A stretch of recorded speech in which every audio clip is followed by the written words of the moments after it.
Hello viewers, welcome to our channel Creative English for You. So let's start today's video.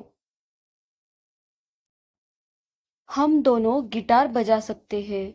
हम दोनों guitar बजा सकते हैं। यानी both of us can play the guitar. Both of us can play the guitar. Play करना यानी guitar बजाना।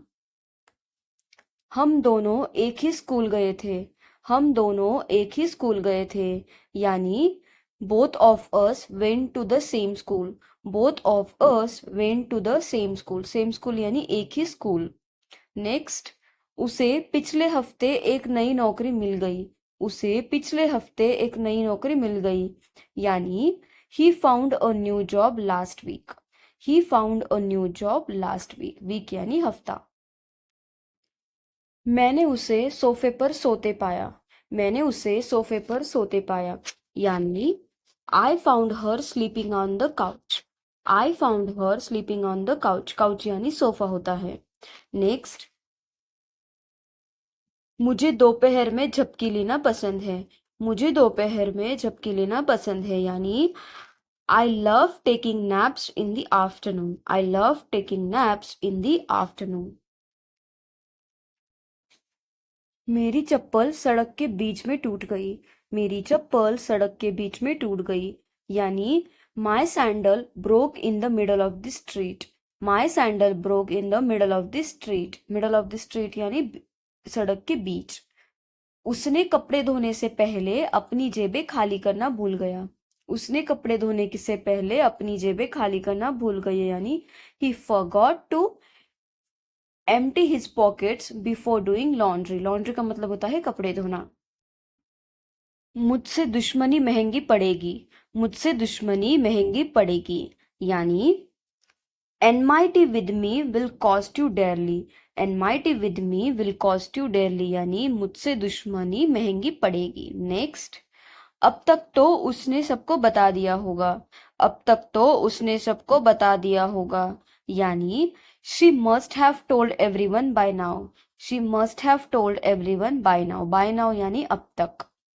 Next sentence है हमारा, मैं तुमसे मिलने के लिए उतावला हूँ। मैं तुमसे मिलने के लिए उतावला हूँ। यानी I am curious to meet you. I am curious to meet you. Curious यानी उतावला। सर्दी में पौधा बहुत धीरे धीरे बढ़ता है। सर्दी में पौधा बहुत धीरे धीरे बढ़ता है। यानी the plant grows very slowly in the winter. The plant grows very slowly in the winter. Winter यानी सर्दी। ग्रो का मतलब होता है बढ़ना। खांसी सर्दी का संकेत हो सकती है। खांसी सर्दी का संकेत हो सकती है। यानी a cough can be a sign of cold. A cough can be a sign of cold. Sign यानी संकेत। उसने गलती से अपनी चाय बाहर रख दी इसलिए यह ठंडी हो गई। उसने गलती से अपनी चाय बाहर रख दी इसलिए यह ठंडी हो गई। यानी she accidentally left her T out so it got cold. She accidentally left her T out so it got cold. उसने कुछ सिक्के निकालने के लिए अपनी जेब में हाथ डाला। उसने कुछ सिक्के निकालने के लिए अपनी जेब में हाथ डाला। यानी he reached into his pocket for some change. He reached into his pocket for some change. बच्चे अपनी बोतलों में पानी भर रहे हैं। बच्चे अपनी बोतलों में पानी भर रहे हैं। यानी the children are filling their bottles with water. The children are filling their bottles with water.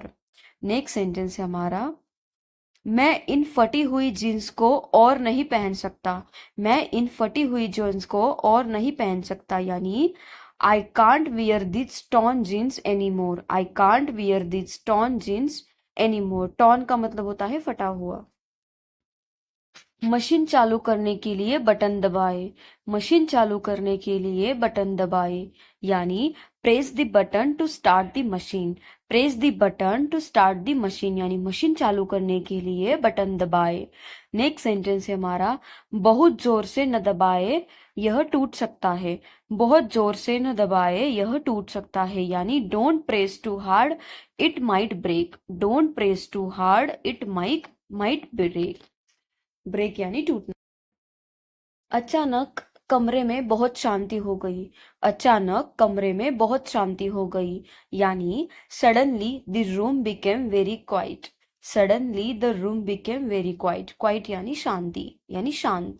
Next, मुझे नंगे पैर चलना पड़ा क्योंकि मेरी चप्पल टूट गई। मुझे नंगे पैर चलना पड़ा क्योंकि मेरी चप्पल टूट गई, यानी I had to walk bare foot because my sandal broke. I had to walk bare foot because my sandal broke. उसने छोटी उम्र में तैरना सीखा। उसने छोटी उम्र में तैरना सीखा, यानी she learn to swim at a young age. She learn to swim at a young age. Young age यानी छोटी उम्र में।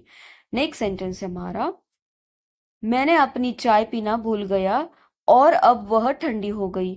मैं अपनी चाय पीना भूल गया और अब वह ठंडी हो गई, यानी I forgot to drink my tea and now it's cold. I forgot to drink my tea and now it is cold. Cold यानी ठंडी। कमरा मेहमानों से भर गया है। कमरा मेहमानों से भर गया है, यानी the room is packed with guests. The room is packed with guests. Guest का मतलब होता है मेहमान। नेक्स्ट सेंटेंस, बेड के नीचे धूल जमा होती है।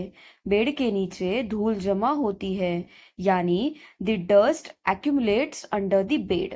The dust accumulates under the bed. Accumulate होना यानी जमा होना। काश मैं उसकी तरह आसानी से सो जाता। काश मैं उसकी तरह आसानी से सो जाता, यानी I wish I could fall asleep as easily as she does. I wish I could fall asleep as easily as she does. उसने मेहमानों के लिए जग में पानी भरा। उसने मेहमानों के लिए जग में पानी भरा, यानी she filled the jug with water for guests. She filled the jug with water for guests. मुझे फटा हुआ कागज फर्श पर मिला। मुझे फटा हुआ कागज फर्श पर मिला, यानी I found a torn piece of paper on the floor.